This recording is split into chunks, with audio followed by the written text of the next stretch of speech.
welcome back to Sticks and Strings. I'm Naomi. I'm Beth. I'm Eve. We've covered Beth up with festive flowers because we are celebrating reaching over 500 subscribers this week. Yay. It's very exciting. We're so happy.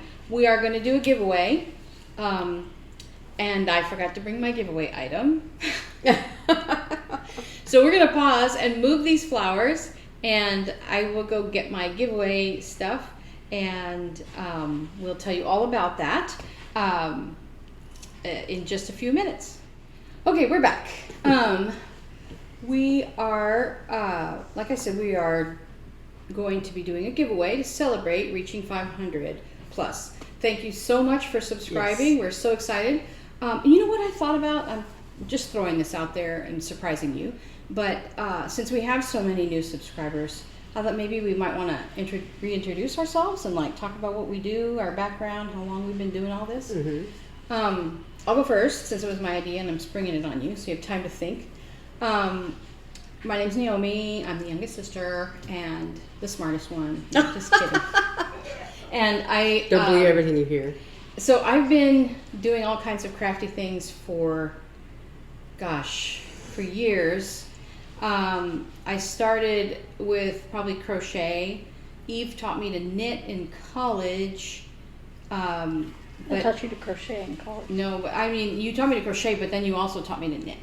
And back then, and to cross stitch. Yes, and to sew. Yeah.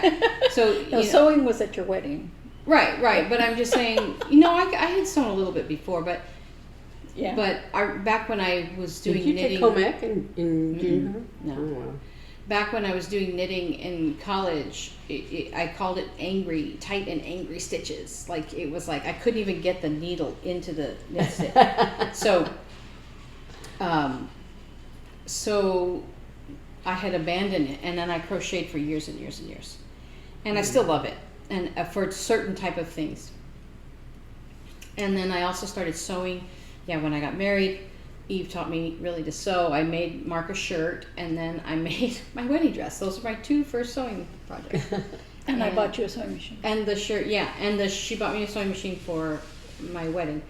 And the shirt I made Mark was not just like a t-shirt. It was like a collar and a button placket and buttons and buttonholes and long sleeves and cuffs, and it was crazy that was the first thing I did. But it was really trial by fire, and I feel really confident as a sewist. So that's my background. Now I've mostly settled into mostly yarny things, especially knitting. You also quilt. Yeah, I also quilt. I love quilting, and I spin my own yarn. So I'll talk about that in my segment. But you want to introduce yourself, Beth? Yeah. So I'm Beth. I'm the next youngest. The middle sister. Yeah.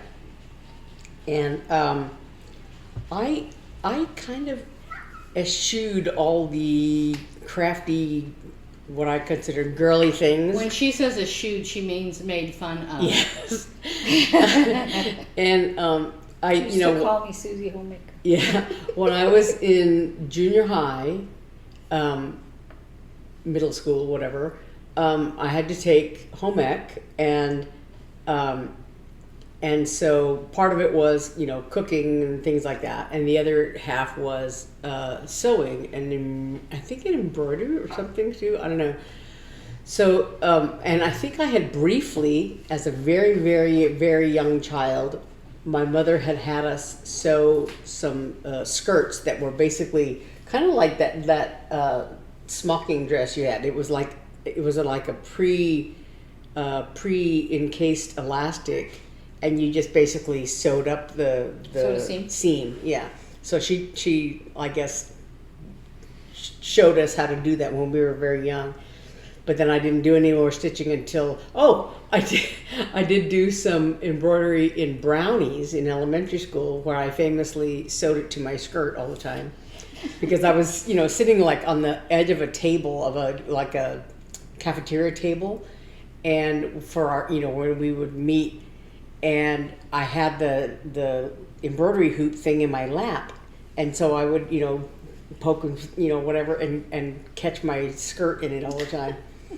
And then, but in junior high was when, in that sewing half, I sewed a couple of things, and I did a little embroidery thing because we made like a tote bag, and I embroidered my cat Nippy. Just sewed that on there. But our big project for sewing was like a jumper, I think. It was a dress, I think, but it had like straps or whatever. And I did part of it, but then my mother finished it for me because I was like, I can't finish this. So she did the rest of it. But so I didn't really touch anything like that from that time until I was out of graduate school, and Eve was living in Florida, and Naomi was going to school in Boston. And at Thanksgiving, and this was in '88.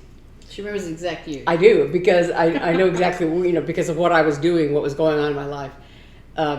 So Naomi had been in school in Boston and for Thanksgiving, had gone down to Florida to hang out with Eve for that holiday.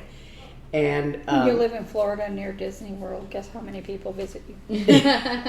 So, but then for Christmas, the two of them came home to Albuquerque, and I was living at home, still trying to take auditions and get an orchestra job. And so when they came home at Christmas, she neglected to mention that she was a musician. Yeah, when they came home that Christmas, they both had cross stitch projects, and they were like, I like Teresa Wensler things or whatever. Very complicated. I don't remember. I'm sure I did not finish it. Yeah, I'm sure. Yeah, you did. I thought it was that ship. I don't know. One of them I think was doing a dragon around the castle. Yeah, the dragon and castle. But I remember. When I moved from Florida to New Mexico, I lost it somewhere. It was with my stuff, but I don't know where. I could never find it again. Yeah. I don't remember what I was doing. I'm sure I didn't finish it. Whatever it was, I didn't finish it. Yeah. But so we were sitting around like, I don't know, like the day after Christmas or something, and they were both, working on their projects, and I was like feeling FOMO, and I was like, I want to do that. And so I guess the next day or something, I think Naomi had already gone back. So Eve gave you the drug. Yes. So Eve was my pusher. We went to like Hobby Lobby and got a little kit. And so, I did Just try this. Just try this. I can quit. I'll give you the first one for free. And so she went back to Florida, and I was like, I did this little kit, and I was like, oh, this is really fun. And so I went and got another one, and I think I did one that I think I gave to Diana. And the other one I gave, I think, was the one I did for you that had, sometimes I wake up grumpy and sometimes I just let him sleep. Yeah. But so I did 2 or 3 little kits like that. And then I did a big one.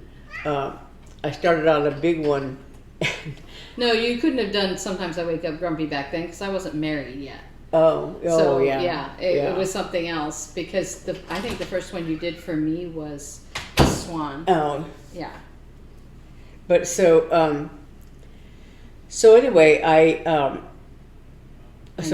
just really got into it that was in the spring of '89, and that was the year I moved to Little Rock. And so then because I didn't have a full-time job, I did a lot of stitching just off and on as I could afford it.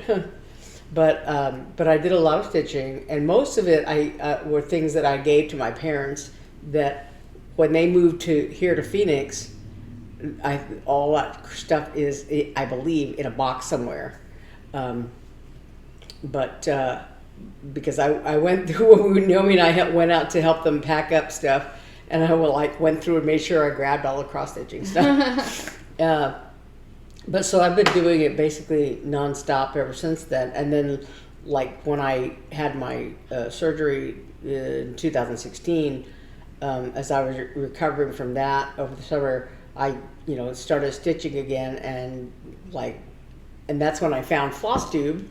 That, because Naomi, I was struggling with some stitch I'd never heard of, and Naomi said, "Oh, go online. I'm sure there's thousands of, tutorials on everything imaginable online." And so I went and I kept saying, Flosstube, Flosstube, what is Flosstube? And so I watched one and I'm like, oh my God. And so, yeah, so then I started probably in 2017 is when I started my channel. Your channel? Yeah. Yeah. So, yeah. That's your story. And then she strong-armed us into doing this. Yes. I, Then I was the drug dealer. I've painted since I can remember. My mom had a painting I did when I was 3 up on the wall. So I remember one Christmas, all I wanted was paints. Mm-hmm. And I got a kit with a whole bunch of colors and brushes. I loved it. It was a hard case kit. And that was basically all I did. But and I was very young when I got that kit. But my Aunt Eva believed that I was named after her. I was not.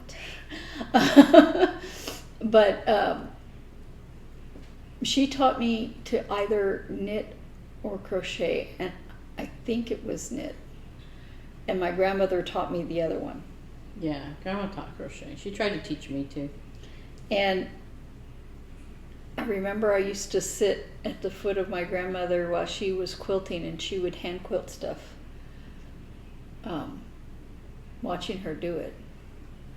And as long as I could remember, I liked anything that I could make. When Mom taught us to sew, I loved it. Mm-hmm. I made Naomi a little dress this week because she was tiny. And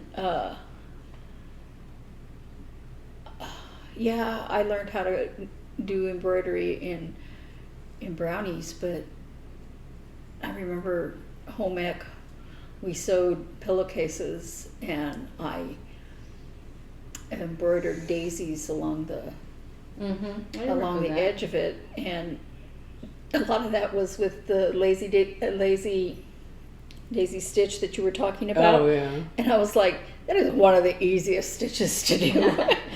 But the satin stitch you would think would be the easiest because it's just going back and forth, but it's not, because they pile on top of each other if you don't do it right. But anyway, and I was still painting all through that. And and drawing.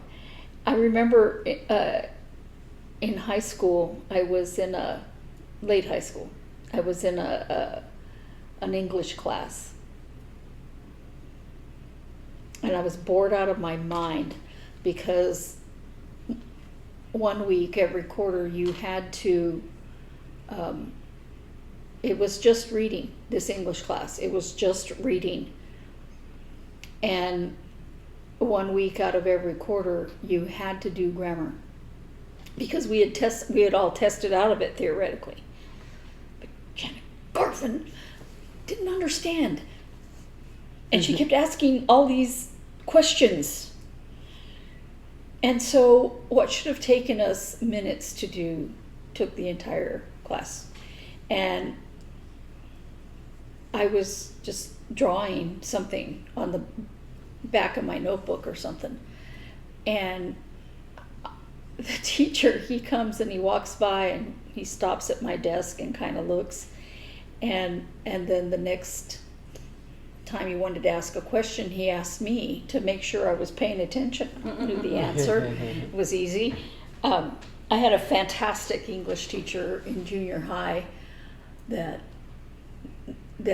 did grammar and grammar and more grammar and more grammar. So that week was like the easiest week. But he recommended me as someone who might be able to draw the mascot for the high school, and I turned in a cougar. And I thought I was going to major in art.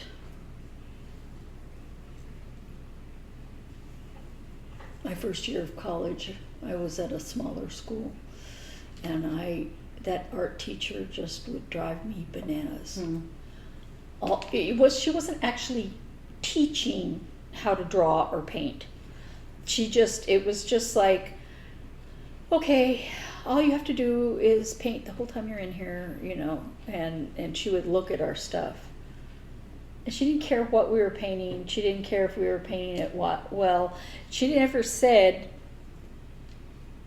that we had to paint a certain number of things during. Try this technique or that technique or teaching you. Wow. It was definitely not like art school. Yeah. So when I left there and went to UNM, I thought, I'll just be a teacher. My mom was a teacher and I thought I could do that. But I still wanted to learn how to do everything. Mm-hmm. And so at that time I was still sewing, I was still crocheting, I was still knitting, I was still painting, I was still drawing. Oh, and I love to cook. And when I went to Florida, I found a job at a craft store. And there was a wonderful woman there. I was working in the hard crafts area doing all the books, and I would look at the cross-stitch patterns going, this is really cool, and I don't know how to do this. And she said, you buy the supplies and I will teach you how to do it. Nice. And that's when I started that castle thing. And it was so fun. I love doing that, finding a craft and be like, I don't know how to do that. Let's figure it out. And you find somebody that knows how and tells you. And then, like Beth said, and Naomi said, I taught them how. But I really didn't do it that much because painting was my first love, and that's what I did. And you were also making jewelry at the time. Oh, yeah, in Florida, I made and sold jewelry with a friend of mine. Wire wrap jewelry. It was fun. And so you've done something creative your whole life. My entire life. Yeah. And I left a lot of paintings in my ex-husband was stationed in Belgium, and I didn't work, so I just stayed home and painted all the time. Nice. But I couldn't bring them home, so I just left them there. And yeah, so I had ordinary jobs here and there, but I always did that. And then after I started living with Beth, she was cross-stitching all the time, and I was like, I want to do that. that looks fun. Yeah. I occasionally get that bug, and I buy a kit, and then I don't do it. And honestly, right now, I don't paint very often. I have discovered, I went through a big phase after art school where I went to art school after Florida, that I would rather draw with pencils and pastels, not regular color pencils, but Prismacolor color pencils, and pastels, than paint, since I moved here, especially because the paint dries so fast here. And I can't do the same techniques that I've done all my life, and it drives me bananas. You know, you have to put stuff in it to get it to not dry so fast. So, but you've been itching to paint lately, I've noticed. I have. You've been saying, I need my paints, I need my paints. I see stuff, and I take a lot of screenshots of things that I see, going, I need to paint that, I need to draw that, I need to paint that. We all want you to paint. Your son wants you to paint. My dad, he was like, you need to paint. Mm-hmm. So after we get in our new place and I get my paints out of storage, Yeah, I'm gonna be where I'm gonna have to set it up where I can have an area to just paint all the time, and not get so caught up in other things. Well, that, and then just the more you do it, the more comfortable you feel again, and you know. There was one house we were kind of like had seen online that had like 4 bedrooms, and we were You like, could have an art you studio. could have a craft room. Oh, and so while I had taught Naomi how to sew, I didn't really quilt. I did a little bit from a book at a craft store. But then I gave her the quilting book. But yeah, so I sew, I quilt, and I do cross stitch, and I draw. And then we started this channel in 2020, right before our mom passed away. So we got hit a speed bump almost immediately. But then we decided to keep going after she passed away because she really encouraged us to do it, and she's always encouraged us to work with our hands. And so back in 21, we did a drive, remember? And we made pillowcases for a children's home in New Mexico that my mom always supported. And so that was really, really neat. All of you really showed up. We got fabric, and we got donations, and we were able to make 75 unique pillowcases to send, so that if a child entered the home, they could have their own pillowcase that would be theirs forever. And they were really, really appreciative. I would love to do something like that again. So I adopted my son from foster care, and one of the things I learned in the adoption classes was that kids that are taken from their home or are in foster care, nothing belongs to them. Everything that they knew, everything that was theirs is left. And if they move from one foster home to another foster home, often they leave most of their stuff behind. Or they take it in a trash bag. Or a pillowcase. Yeah. Yeah. So we wanted to. Yeah. So that's why we thought about pillowcases. She said. And they at the home they loved the idea, and they were really, really appreciative. Yeah, that they could choose a pillowcase that nobody else had slept on. Yeah. Yeah. So I should reach back out to them and see how it's going, and how they are, and how that went, and if they're all out of them and stuff. So that's us in a very large nutshell.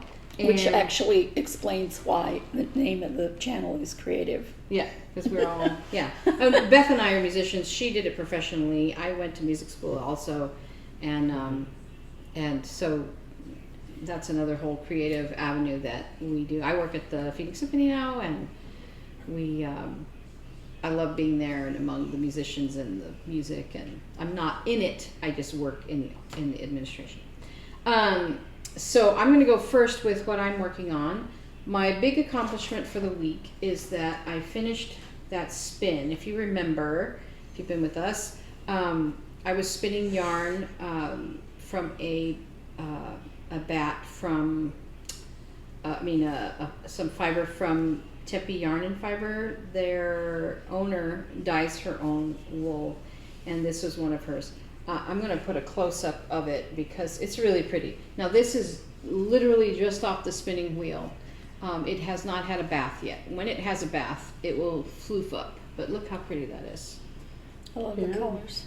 And I applied this in a chain ply, which is like I think last when I talked about it before, I said knit stitch, and I think I even put it in the subtitle. I meant crochet stitch. So you pull up a loop, and you pull up a loop, and you pull up a loop, and you let it ply on itself. So it's a 3-ply, has 3, see if you can see, there's 3 strands in there. So it makes a nice round yarn.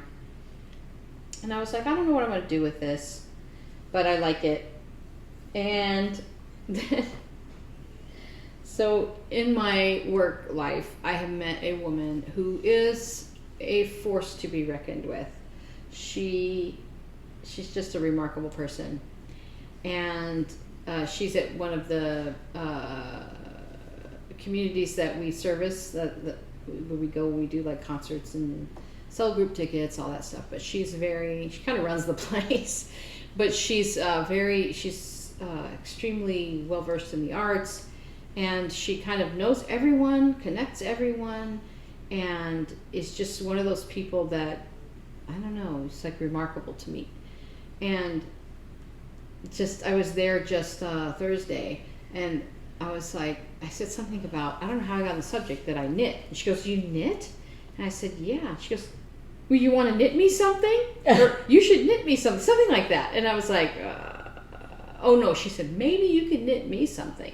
And I was like, "Okay, what do you want?" And she's the type of person that everyone, including myself, just does what she says. Like, it's that kind of, anyway, I was like, "Well, what do you want?" She said, "Well, we could talk about it." And that's all she said, right?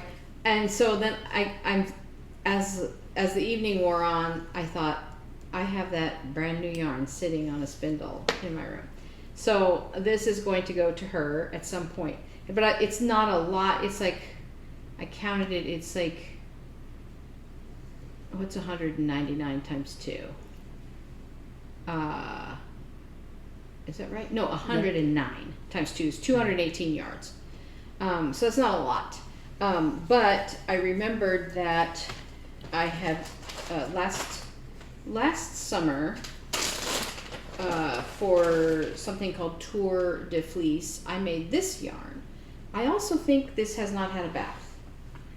This was made from fiber through That's a pretty color. Yeah, I really like that purple. Ashford. So it's purple. I can't remember. I think, oh yeah, here it is. This is Ashford fiber, New Zealand merino and silk, and it was just really beautiful purple colors. I had never, it was like, spin something you've never done before was the challenge, and so I've never used their yarn. So I made this. It also, I believe, it's not had a bath. So when you spin yarn, you take it and you soak it in kind of warmish water with wool wash, and then you hang it to dry, and it really floofs up. So both of these need their baths. But I thought that they might make a good pair. I don't know. Mm-hmm. What do you think? I thought they might make something nice put together. So there's that. So that's kind of my, okay, I'll make something for you. And she spent a lot of time in Santa Fe, so she dresses like a Santa Fe woman. And I was like, and she always has very interesting things on, very colorful, and I thought, she will dig it that I made the yarn. That she will really dig that. So so I'm gonna do that for her, I think. So that's that. And then, okay, last week, if you remember, was it last week? When I came home from New Mexico, I had this beautiful ball of yarn. And it's Laines du Nord, made in Italy, Poema. And the color is number 400. I don't know, it doesn't have a name. And I'm like, this is really beautiful. It's 656 yards, which is a lot. And I thought I could make a top from it. But then I was reading the top I picked and the size that I needed to make. And I was like, I don't know. What did I call this? Here it is. And so I said, maybe I can find this yarn somewhere else, because the little shop in Albuquerque only had the one. They said it sold very well, and it just flew off their shelves. So I looked up the Woolery, who had just sent me an email, because I had ordered something from them a long time ago, and said, okay, I guess you don't like us anymore. We won't bug you anymore, but here's a coupon. And so I ordered, they had this yarn, so I ordered another ball.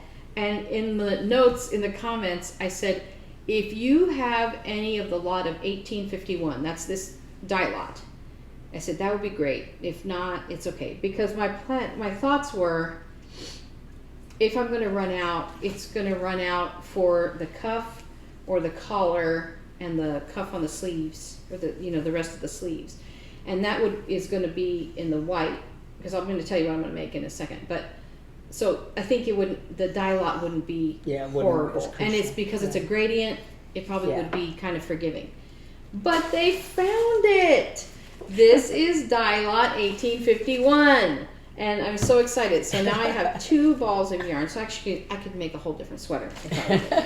And now I have 1,200 yards. But I found this. This is called the WIP-GO top. Let me get a good picture here. Going. I can hold it up. It's called the WIP-GO top. And now that I have more yarn, I might consider making a different version, but the one I'm going to make is the bottom right, this orange. I'll put a close-up here. It's a cap sleeve sweater because I was like looking for something with not very much yarn needed, but now I also like this 3/4 sleeve. So I'm going to ask you-know-who, my daughter Hannah, that I always knit for, which she might prefer, if she'd like the 3/4 sleeve or the cap sleeve. And the other versions here are just with shaping, like bust shaping and waist shaping, but I'm just going to make it straight because I know that's what she likes. And it has like a little bit of a knit and purl pattern on the top. And I thought this would be really beautiful, so this is the one I'm going to make, with the white at the top and then going down a gradient to the dark on the bottom. So this whole gradient here all the way to the bottom. So and then I'll have the extra yarn to come back and do the collar in white and the sleeves, which I assume would probably still be in the white color. And then I'd have extra if I needed, Anyway, and then if she wants the 3/4 sleeves, I would have the extra gradient. I might have to cut the gradient apart if she wants the longer sleeves, so that I can make it graduated down as well. Because I can just take this ball and cut the different colors apart and then use them as I need. So that's my idea. So that's happening. I don't know when. I can't believe they found the exact thing. I can't either, because who knows when they were made, years ago. I don't know, a while ago. And I'm still plugging from away. sheep in Italy or whatever. Right. Right, well, and a shop in Albuquerque, and I don't even know where the Woolery is. I have their they sent me a sticker too. I don't even know where the Woolery is, but here's their little sticker. And they had a card that said, "Are you happy? Post here. If you're unhappy, email us here." So I posted online. I posted on my Instagram. But I'm also still working on Hannah's cardigan, making millimeter progress little by little. But now you can really see the pattern. Oh yeah. Sorry, but those look like ants with big bug eyes. Oh, yeah. Like sad ants with big eyes. But I was really worried about the contrast between these 2 yarns in this area here, and it looks really nice. So I'm pleased. Hannah wanted brown with brown, and that's what she's getting. But I think it looks good. So that is me. I'm done. Oh, except for my giveaway, which we'll talk about later. Can I go next? Yeah. Okay. Because I don't have anything to talk about. Well, I kind of do. A little bit. Right now, I am trying to put my needle somewhere so I can talk about it. I'm working on my August cross-stitch camp piece, which is, what is this? Scattered Seed Sampler's Little Berry Thief. Now, I fully intend to make this bird a quail. When we move, I will, if there's not a pool where we live, I'll miss that. I'll miss my bedroom. I'll miss my big closet. There are things I will miss. But the thing I will miss the most is seeing all the quail outside. There are a lot of quail that live on our street. Oh, They're so cute. I saw a bunny yesterday. Yeah. We used to see bunnies all the time, but I don't see them as much anymore. We went to get eggs this morning. We got stuck behind a traffic jam of quail running down the street. Okay, ladies, move on. I just love like when they have their babies, they look like little bowling balls with feet. Anyway, I love quail. So I'm like, let's see, how would I make that look like a quail? But I don't want to make it clunky. And so I'm just trying to plan. So I'm like, there's time. I got time. So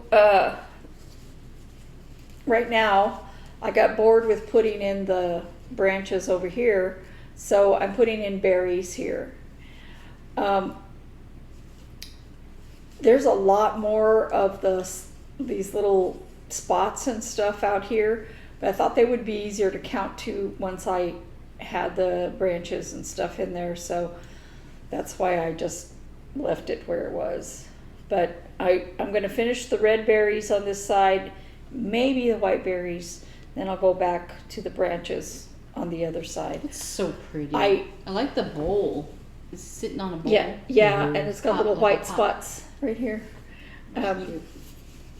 I'm gonna do the white all at once, though. I think I'll just do the red berries on the side. I just got bored with that green. And is it just me, or Yes. are branches Yes. obnoxious? Because it's not like a big thing that you can just, don't go back and forth or whatever. You have to think. You have to plan how you're going to get from point A to point B, because I don't want to cut the thread 1,000 times like I'm doing on these little spots. I decided if there was one I accidentally carried the thread, but because the fabric is so thin and light, I thought I better not carry that dark color behind. Because it'll show up. It'll show up. As a matter of fact, I can see some thread right there that's just this red thread. I can see it through here, so there's that. And I decided to work on this instead of my WIP-GO piece because it's fun. I did work on this WIP-GO piece when witches go riding. Is that right side up? Yeah. When Witches Go Riding by Tiny Modernist, which was a start along 2 summers ago. I don't think it'll be ready for this Halloween either. It's a lot though.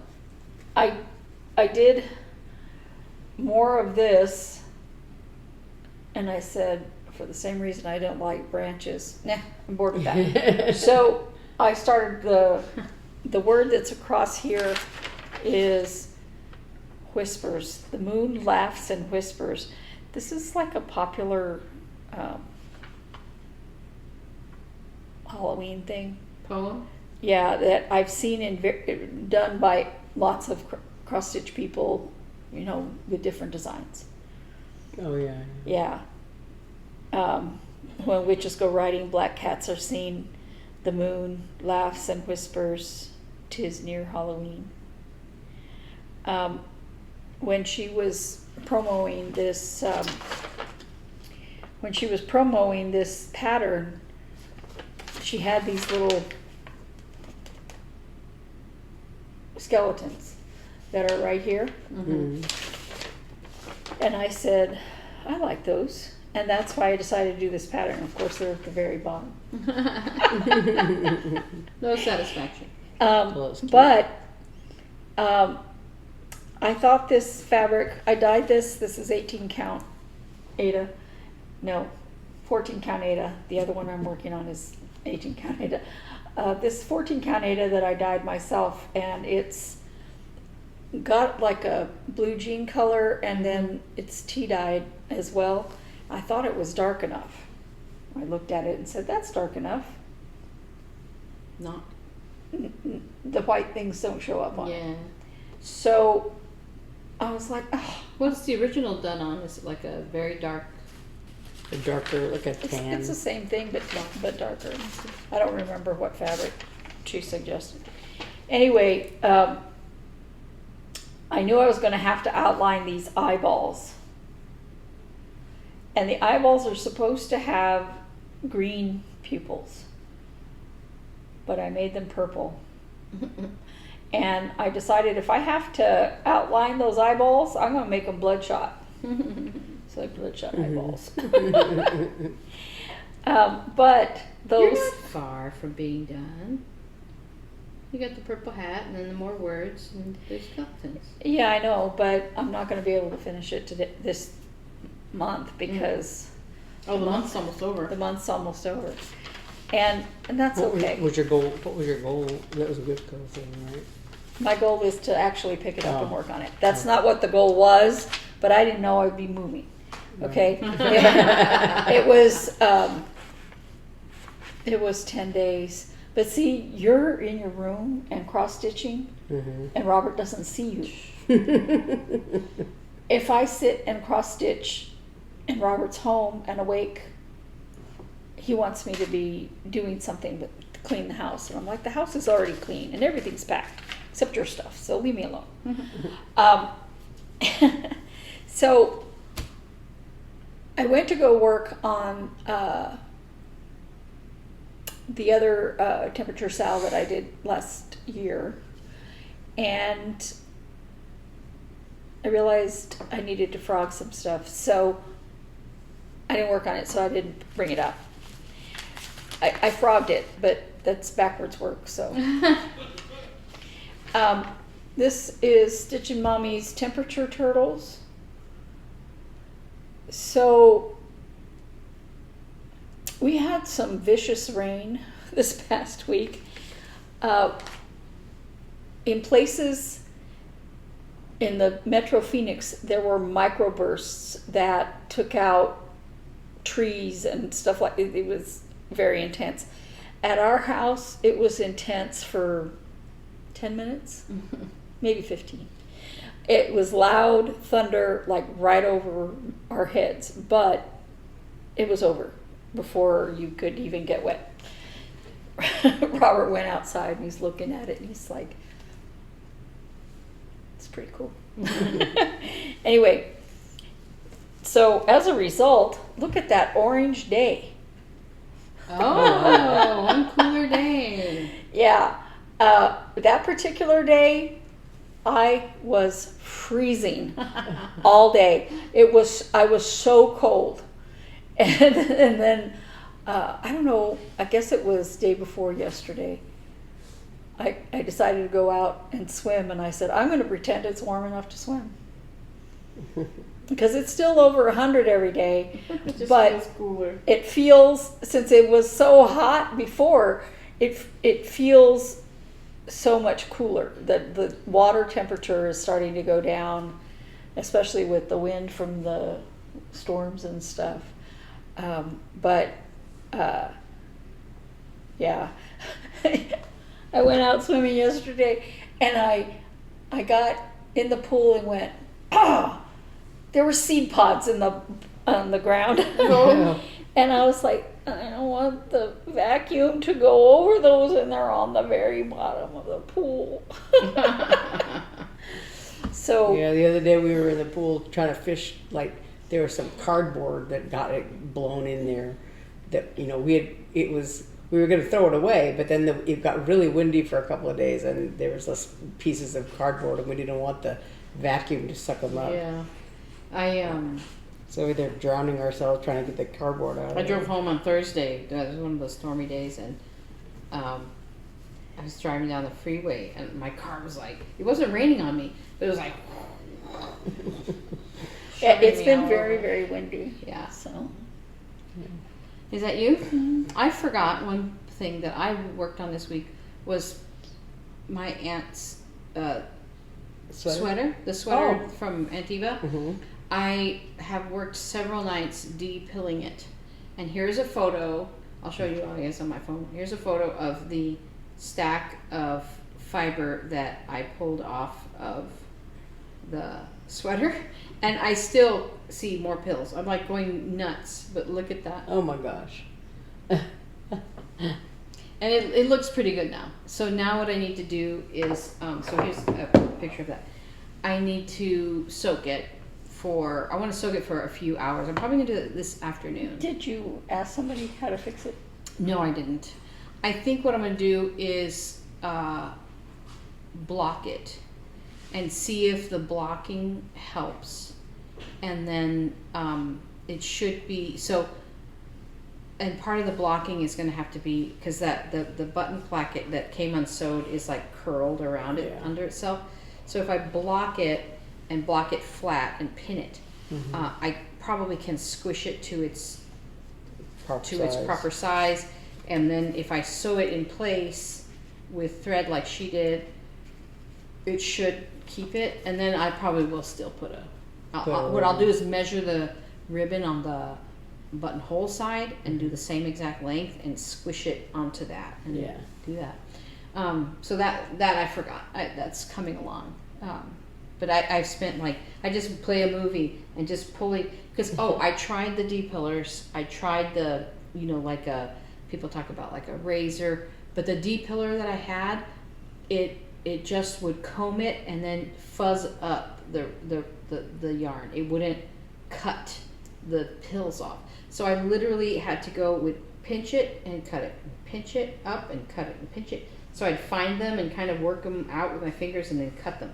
So I sat there for hours. Maybe that's why my finger hurts. Sat there for hours, like going blind. Like I was up till 2 a.m. one time because I was like so obsessed. I'm like, oh, there's another one. Because I started going like little, like section by section, And then I'd get kind of tired and I would skip around and I'm like, I'm not being efficient. So anyway, it kind of drove me crazy. So considering the age of this sweater, it is in very good condition. It's in beautiful condition. Yeah. And on the inside, I can see how when she changed yarn, she just tied knots. She didn't weave in the ends, so I probably just leave it like that. But there's no holes. I covered every single inch. There's one, and I accidentally cut one of the plies of part of the yarn, and I was like, oh no! And so a couple of places I had to tuck stuff in, but it'll probably just kind of felt itself fine. I didn't cut any yarn, but no, it's in great condition. And so I had forgotten to talk about that. Do you want to talk about giveaway? She hasn't got her turn yet. So I forgot about that. So what I've been working on, just like doing more of this grass today, because I didn't want to think, so I could just do all this fill in stuff without thinking. So I'm making a little bit of progress on that. This is my Sheepish Manor by Chessie and Me that I showed last week. But this is very tiny. You can't see it from there. But I'll but so as part of my WIP-GO, this was part of my WIP-GO. This was number 12. Excuse me. And my number 15 was a restart of this, and I finished it. This is Starry Night by Prairie Schooler. And so I had done... in May, I think I'd done this cow and donkey in the manger. These are all Mary and Joseph going to Bethlehem. There's the 3 wise men and the shepherds and stuff like that. So so I had started back in March. I started the Mary and Joseph going to Bethlehem and didn't finish it. Then in May I did the donkey and cow in the manger, and then so for this WIP-GO was a restart of Mary and Joseph, and I finished it. Mary and Joseph going to Bethlehem. That's pretty. I like the blue. And so that one, and then my secondary WIP-GO charts are number 4 and number 7 in this series. They all just came up at the same time. So the number 4 one is the little town of Bethlehem, which is not so very little. Thank you very Why do you much. say that? Because I'm still working on it. Oh. Like, it's going really slow. It's basically all one color except for the star, but it's all done in black work basically. But it's just just a lot to do. And then the number 7, which I'm still hoping to get to, is this shepherd of the sheep there. So right now I started working on Bethlehem, and I'm about probably halfway through. This one? Yeah. Yeah. So I got the sky and the star done, and so it's all backstitched? yeah. So all I have to do is the back stitching, and That's a lot of backstitching. yeah. So I have It looks cool though. about half of this chart, because I did like all the cross stitches, which were the sky and various parts of the buildings, and then the rest of the buildings are all done in backstitch. So yeah, but I'm hoping. So I have a week left in the month of August, and I'm hoping to finish Bethlehem soon, and in a day or two, and then hopefully get this other one with the shepherd and the sheep done. And it's still it's got some back stitching, but not nearly as much. There's one little thing of buildings, and then the sides and the sheep's legs. But for the most part, it's not nearly as much back stitching, and just a lot of stitching. But so yeah, the city of Bethlehem is taking more time than I thought, just because all that back stitching is really hard to do, especially these little slanted roof things are just, there's a lot of it. But I really am enjoying it, just because I don't really have to worry about changing threads or anything like that. But it's just working on it. So, and that is literally all I've done is That's easy. None of us have. Kind of. I haven't really done much of it. Yeah. Yeah. Easy kind of weeks lately. Mm-hmm. All right. Do we want to talk about giveaways? Yes. So to celebrate, as we said at the beginning, we're going to give away 3 items. Mm-hmm. Correct? Yes. And it all happened very fast. I thought we'd have another week. It's like, oh no, yay! But wow. So one of the things I'm going to do is, as you know, I have a circular sock machine, and I can make socks like this or longer ones. I forgot to bring a sample of my long socks. I'll show a picture here of the short sock like this, or a long sock with a longer leg. And I will make a pair of socks. I was going to say a sock. No, just 2. A pair of, unless you only want one. I mean, yeah, who's the joke? You never know. Pair of socks for whoever wins the sock giveaway. So it will be in this yarn. This is the yarn I have. That's all I have. And so it'll be a pattern like this. It's kind of like a self-striping look. And so this is what it will be. If you're interested in this, yeah, so what we're going to do is we're going to give you a keyword for each item. So if you're interested in that item, put it in a sentence in your comment, mm-hmm. and then we will draw next week. When am I going to draw?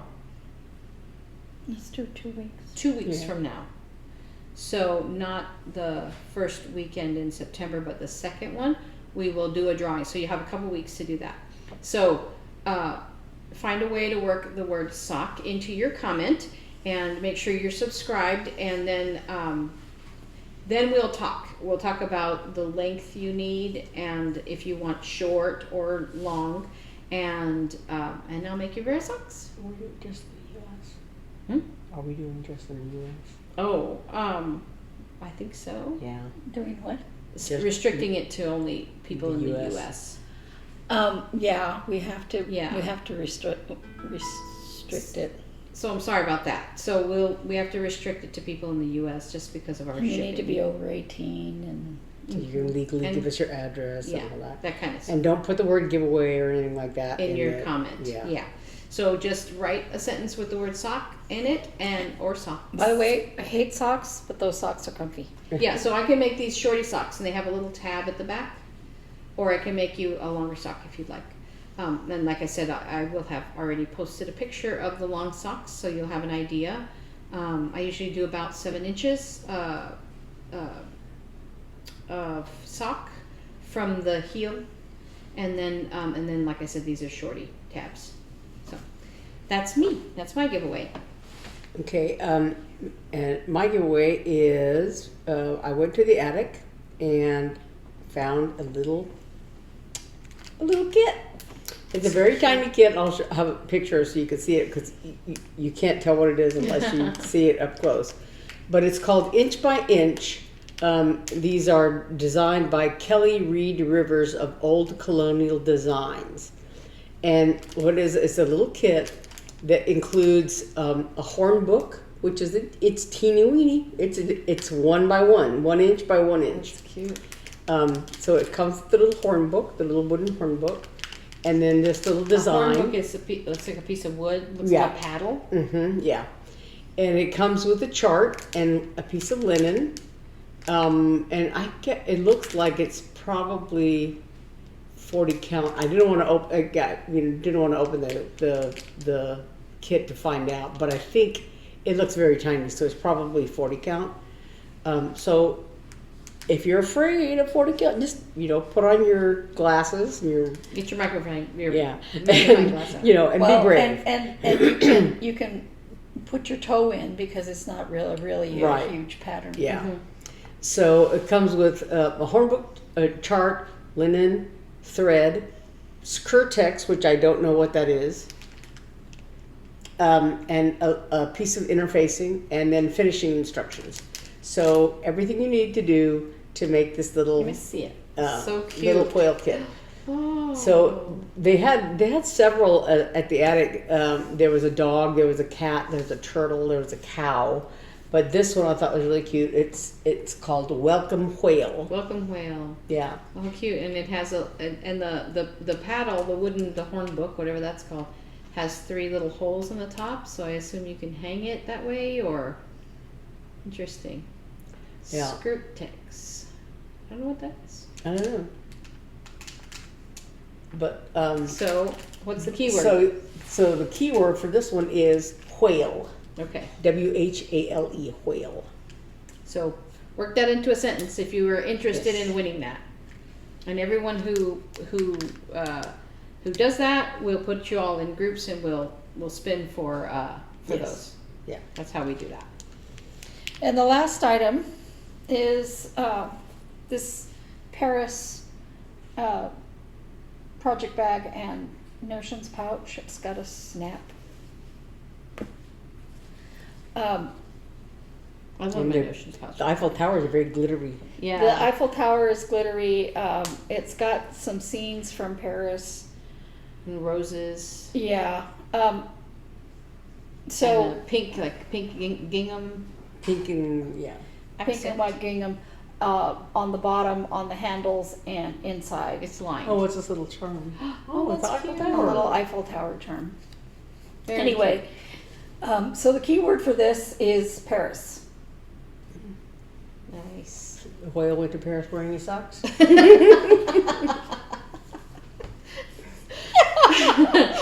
Yeah, that's one way. If you're interested in all 3.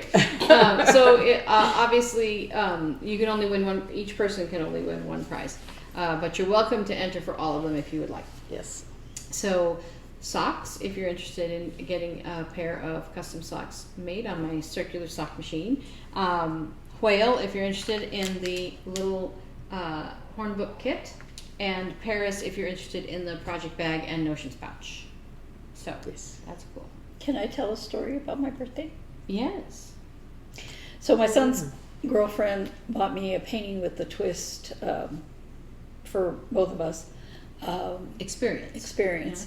It was a blacklight painting, and here's a picture of us.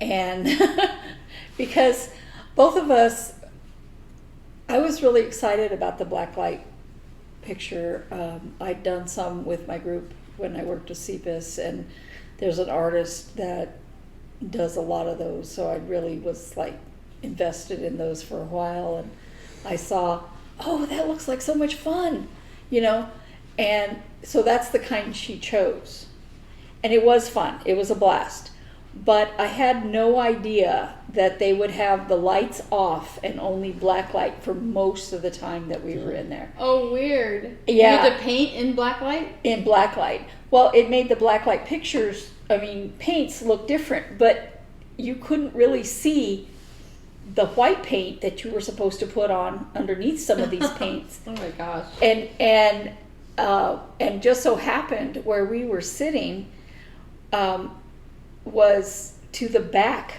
of the teacher. So we're like, wait, we can't see what you're doing. She's like, no. What are we supposed to be doing? I said, I don't know, I can't see. You know? No. And but it was still a lot of fun.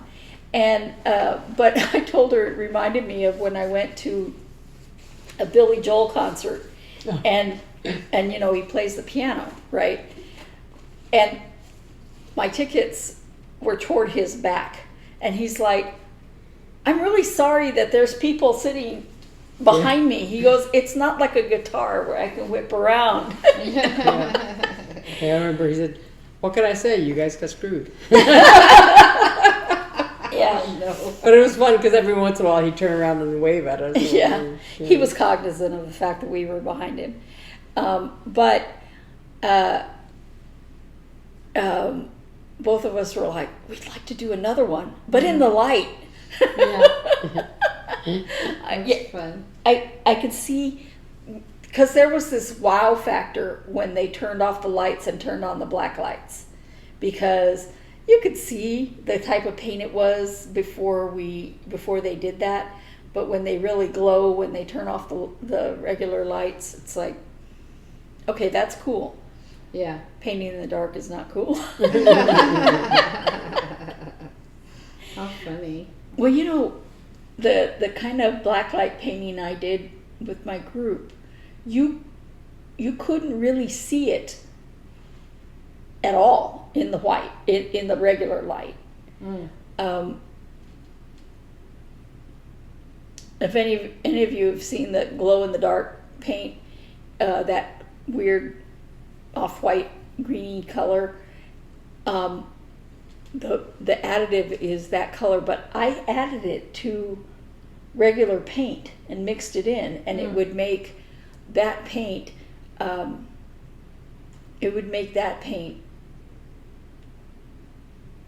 Black light paint. blacklight paint. Oh, I see. And I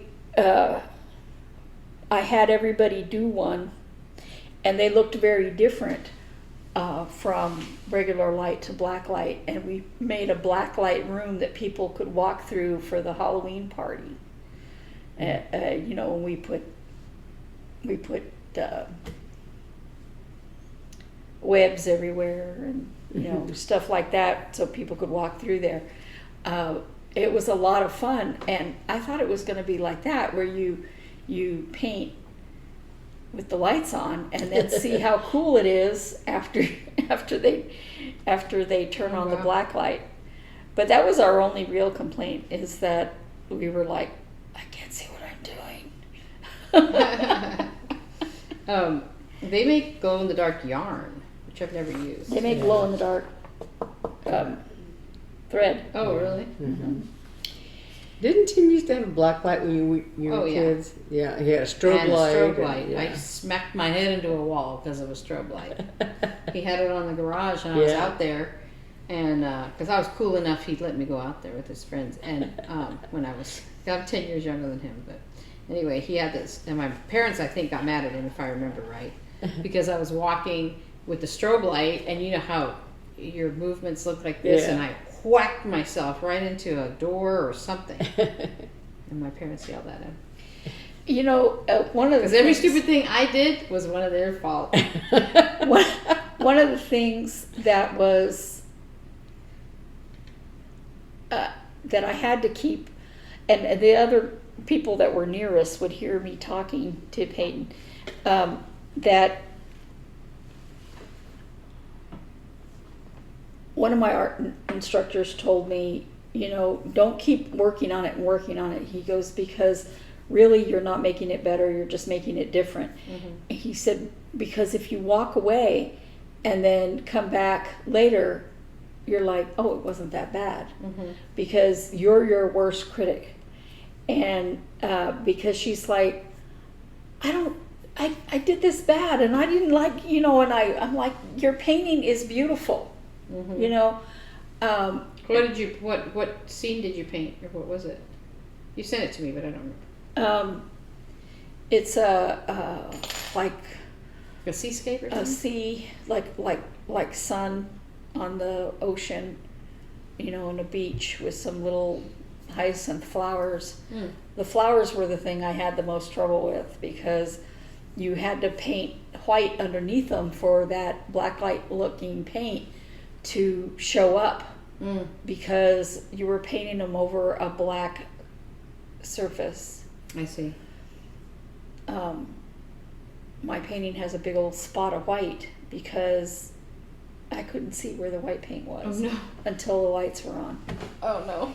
Yeah, so and could I fix it if I wanted to? Sure. Mm-hmm. Am I going to? No. Right. Because that painting is a memory of that wonderful That's nice. birthday present that I was given. Yeah. You know, it's like if I could afford to go back again this week, I would. Yeah. You know, it was a lot of fun, and she remembered that we had talked about it, about going there, but we couldn't, and even the kind of thing that we were looking at. That's nice. So she's very thoughtful. Yeah, she is. That was fun. Being 65 is not fun. You had a school friend who says about signing up for Medicare. He's like, yeah, I have had so many problems. I'm like on the phone to them, like all the time. Why am I being charged for this when I was told I was not being charged for this? Yeah. Why am I getting another bill when your person said, "Oh, just wait, I'm sure it'll be fine." You know, so you know, it's like, does anybody talk to anybody over there? No, of course not. So, yeah. However, it's all stuff that you can deal with, you know. There's worse things. Worse things than dealing with insurance stuff, because I have an email that says everything that was what was promised to me. Mm-hmm. So I'm like, do you want me to forward you the email? Because I can. Oh no. Yeah. So anyway, I had a busy week. I took my show on the road all weekend to retirement communities and in the valley, and it's so exhausting. And the thing is, it's like, you know how Dad was always cold? Mm-hmm. Imagine an entire building of dads, and so you're in there and you're like, I'm so hot, I'm gonna die. People keep this place so hot. And then, okay, so here's a funny story. I was there and at this one community, and our string quartet was playing, and the place was hot. But up by where they were playing, the air conditioner was blowing, and it kept blowing the first violin's music. And my other staff that I was with at one point, she's like, her music's blowing, can you do something about it? So I ran up there. It was a very informal kind of concert. It wasn't like on a stage. It was just a long room with people sitting and listening, and the quartet at one side. So I ran up there, and I got in the middle of the quartet, and I squatted down, and I held the paper like this. And my colleague took a picture. I haven't seen it, but I'm like, oh, great. So I'm just sitting there holding her paper. It was very funny. And then they got some binder clips and stuff, and they're like, we're grateful for the air conditioning, but it can be hard to deal with. But And then I lost my name badge. After that outing, I don't know what I did with it. It was on my shirt, and the next day, I had kind of it was the same thing but very different, very formal, big deal. That lady was there, and my boss, and like, big deal, and I can't find my name tag, and I go out and I'm wearing okay, first of all, men, I don't know how they wear suit coats every day. Because I had a sleeveless top that's kind of like a high collar. It's real nice. And then I wear a black jacket over it, like a little suit. And that's what I decided to wear so that I look, professional. And I was so hot. And the place was cooled pretty well, but I was running around, setting stuff up and running around and all this stuff. And then I'm frantically looking for my name tag. I thought it was in my purse where I usually put it. It wasn't there. And it wasn't. I'm like, was it in the dryer? Was it in the car? And so I go out to my car in the heat with my coat on, looking through the car, and I can't find it. So I don't know what I did with it. Lost it. It's very sad. And so I was like, my hair, the back of my neck, my hair was like completely, as we say, and schwitzed. It's been cooler.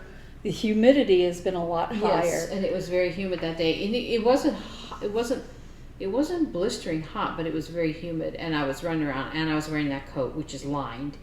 And I don't know how men do it. I don't know how they do that. I was gonna say there was one day. 1 year when I was at the symphony, that sometime after David came, they changed the dress things so that women had always had to wear like at least 3/4 length sleeves and like below the knee at least, if not floor length, black. You could wear pants, if they were all the way to your ankles or whatever, and all this. So it's very regulated what your dress code. But the guys went from wearing, I guess when I first joined the symphony, they just wore basically like tuxedos, but then after David came, that we had switched the guys to white tie and tailcoats. Which means a vest. Yeah. A shirt, a vest, yeah, a bow tie. A white bow tie, and then a cummerbund. Oh gosh. And the tailcoat. So it was very formal, and everything.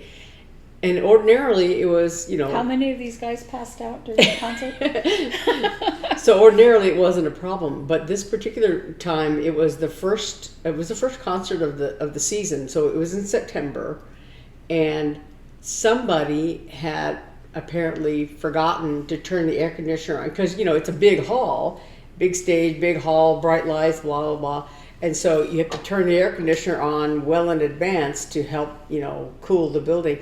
And we rehearsed in there, I guess, the days before. So the day before. Yeah, but on this particular day, I think it was Saturday night, they hadn't turned the air conditioning on early enough. Somebody had, because I don't think it was anything wrong with the air conditioning itself.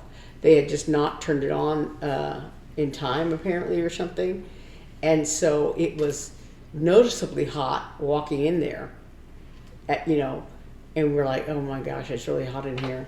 And then, and then of course the bright lights, always made the stage warmer. And the guys, after a while, were just like so hot. And so I think at intermission, they gave them permission to all play without their coats on and everything else. And I think David talked to the audience like, sorry, we're not going to wear coats. So white tie tail things didn't go so well. Well, because the audience was probably also hot. Yeah. So that happened at Tanglewood. Mm-hmm. Hannah was there at the Boston University Tanglewood Institute, which is the high school version, but they play in Seiji Ozawa Hall, where the Tanglewood Institute also plays. And Seiji Ozawa Hall has air conditioning, but out in Western Mass, they don't use air conditioning all the time. Like the dorms don't have it really, and there, and so the hall has big, like, elephant, I don't know how you call it, elephant doors, but it has big. You can open the whole sides and open the back, so it's open air, but it's a structure, right? And then you can close those doors and close the doors up and turn the air conditioner on.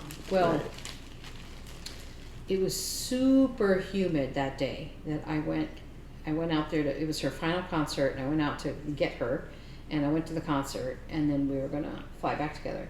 And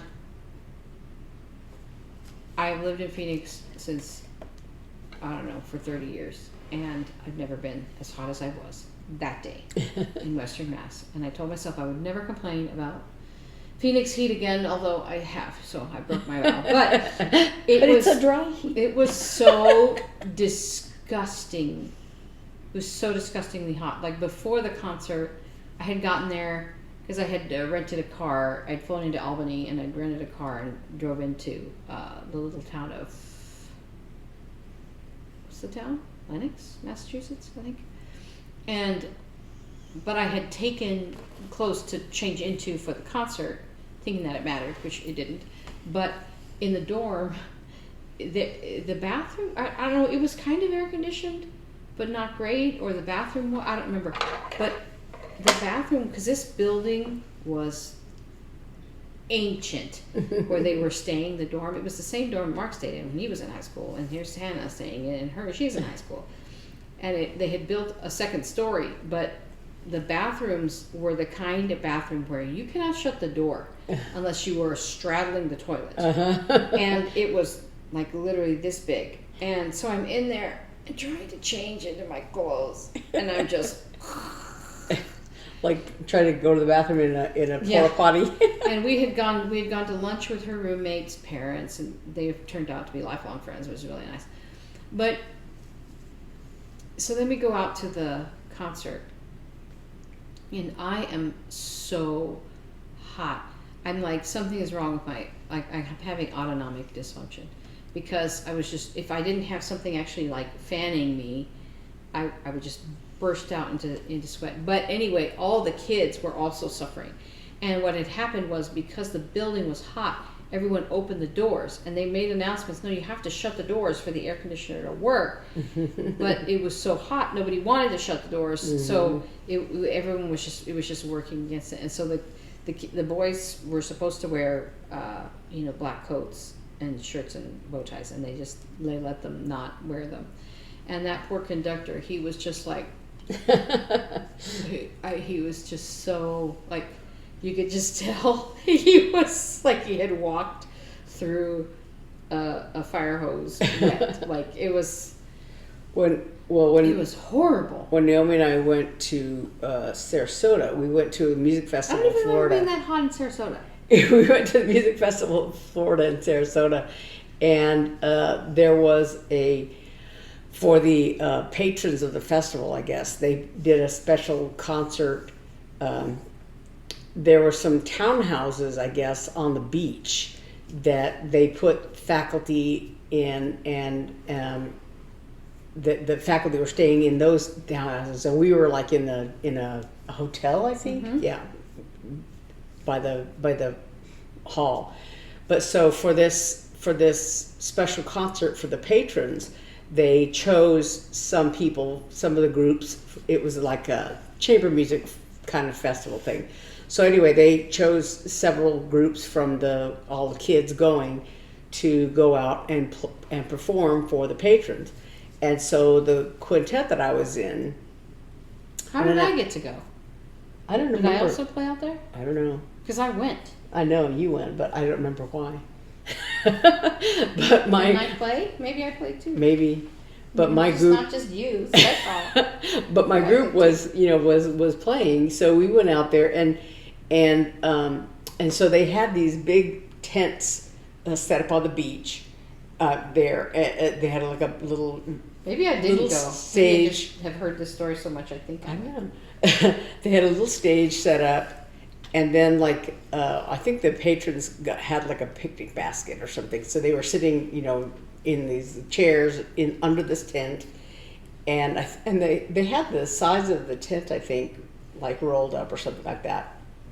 But so it was hot, but I don't think it was inordinately hot. But the problem was that they had us, you know, sort of a green room area for us to hang out in before it was our turn. That was in one of these rooms at these townhouses or condos or whatever they were, and it was very air conditioning in there, and like when you walk out, your glasses yeah, fog? yes. So we walked. So it was on the cold side in there, and it was very hot on the beach, and so. The minute you walk out, yeah, my glasses fogged up, and then I was sweating so much they were sliding off my nose, and so I played the concert without my glasses. It was just like, I don't know, I could just, you know, kind of see, and then like, but we were sweating so much.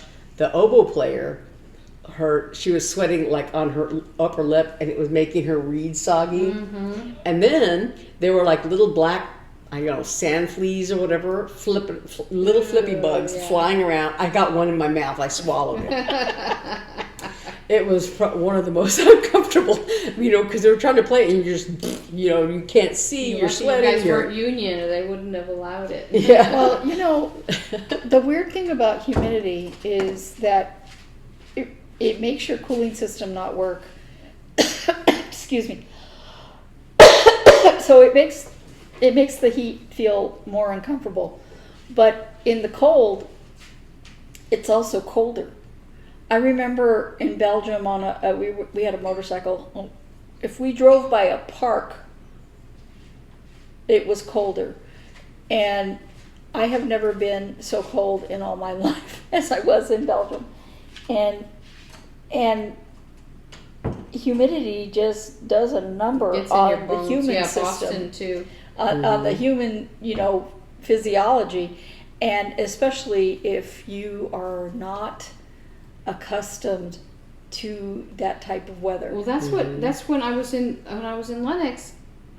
I thought something was wrong with me because I was looking around at everybody else, and they all looked glistening, but they didn't look like they were dying. And I felt like I was literally dying. I could not cool down, and I literally had to sit there like this through the whole concert. Like, if I didn't have just that little bit of, you know, I had a program, but if I didn't have just that little bit of movement, as soon as I stopped, I could feel just sweat pop out. Like, it was miserable. It was absolutely horrible. The one good thing about the beach concert that we did was that we got a picnic basket for the whole ensemble to share. We got one basket, but it had, like, you know, all kinds of little snacky things in there, and so we sort of divvy them up between us, and I still have that picnic basket. Yeah, you might. Yeah, I for the longest time it smelled like brie cheese. It's nice. It fits. What I like about it, I take it when we go camping because it fits a loaf of bread perfectly, and so that way the bread doesn't get smashed in the groceries. I've always loved that basket. See, I don't know why I think that I was there. I think you were. Because I must have played as well, because they wouldn't just let me come for no reason. But I don't remember any of that. I have a memory of the hotel room, and I have a memory of the picnic basket. But I don't remember any of that other stuff. But well, I think you went because I think we both got baskets because I had a basket also. Yeah. And so I must have gone, but I don't remember anything. My memory is a mess. Yeah, but it's because I remember because the girl that was the oboe player in my group, she rode in the van with us we went out because I remember we passed one of the other musicians, one of the faculty members or something, and I remember her saying, give her horn, because she was trying to say honk at her, you know, but she said, give her horn, yeah. I remember I went out and babysat for one of the faculty's Was it babies, Clevenger? Dale Clevenger's baby. Yeah. It was a giant baby. Because they needed a babysitter. I guess Jamie put me up to it. And I was like, all right. They gave me money. They gave me cash money. The things you do at music festivals. But so we didn't even talk about it. So Sarasota was the Sarasota Music Festival, which is a chamber music festival for students. It's an audition thing, and it happens in the summer. So that's what that is. Yeah. But but Beth and I went 2 years. Yeah. Yeah. 2 years. We Yeah, because John 2 went years. the second year. Mm-hmm. Yeah. It was good. It was fun. But I think we're pretty much wrapped up for the day. Don't forget, if you would like a custom pair of socks, comment below. Make sure you're a subscriber and comment with a sentence that has the word sock in it. Socks. Sock or socks. I'll take either. And I'll make you 2 even if you say sock. And then whale, if you want the little, what's it called? Hornberg kit? Hornbook. Hornbook. I don't know. Hornbook. If you want that, comment whale. If you would like to have a chance to win the project bag, comment Paris. Thanks so much for being our new subscribers and our faithful core. Teresa, you always comment, and I love you. So our faithful core of subscribers and our new members, we're so happy to have you all, and we will see you next week. We will have the drawing in 2 weeks. Yes. So, thanks so much. Thanks for watching. Bye.